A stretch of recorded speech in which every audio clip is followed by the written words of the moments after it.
Auto can be a really great feature on your camera, but if you're doing something in a studio environment or you really want to dial in on settings such as getting a specific depth of field, you may want to do manual.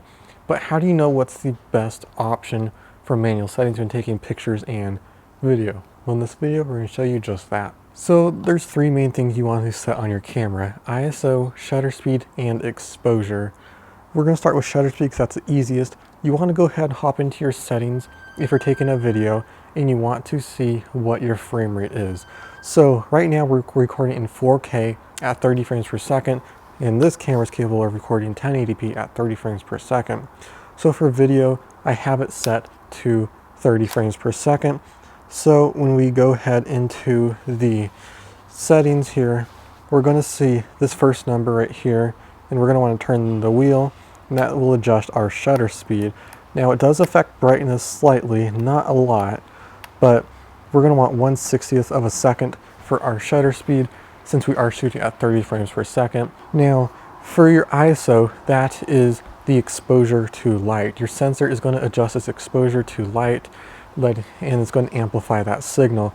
For me personally, I really like the lowest possible ISO. Some cameras have a native ISO, but for me, I really like the lowest.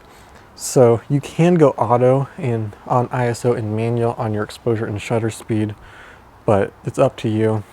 So it depends on your camera. On this one, there's an ISO button at the top, and when we press that, we'll get our menu. Right now I'm on auto, but we can go to 100, and you can see, you can barely see that picture. It's brighter right there. We have 200, 400, 800. So I really like to keep it the lowest possible and then adjust my exposure. That way you can still have a very clean image. Having a high ISO is going to introduce a lot of noise into your picture. So for me personally, I do like a low ISO. So then it's really dark, you pretty much can't see anything, and that leaves our exposure. Now there may be a separate dial on your camera, where this one you have to press the AV button and roll the wheel at the same time. Now what the exposure does is it's how much open or closed your lens sensor is.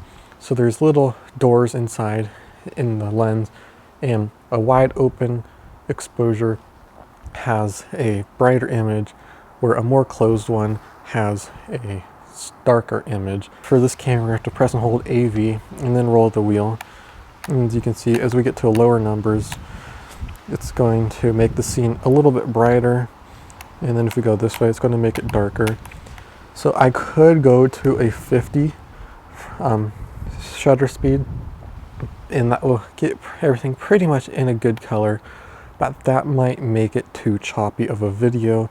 So we have to keep it at this, and then we have to force to be raising our ISO up to 200, and in turn it makes it a little bit too bright, so then we'll have to lower it down to about 4 shutter speed. 4.5 is too much, so about 4 is right, and then that is what you will get. So now if we go ahead and take a look at this, you can see everything is about perfect. The scene up there is definitely overexposed. So if I change my ISO down, and then I also raise up my exposure, you can now see that it is about perfect and what you would want for something in the side yard like this. But there you have it. That is how you can properly expose your photo and video. If you guys have any questions, feel free to leave them in the comment section below. As always, thank you guys so much for watching. As always, if you liked it, leave a like and hit the subscribe button for more videos like this. This is Mark with Apple Tech 128, and have a great day.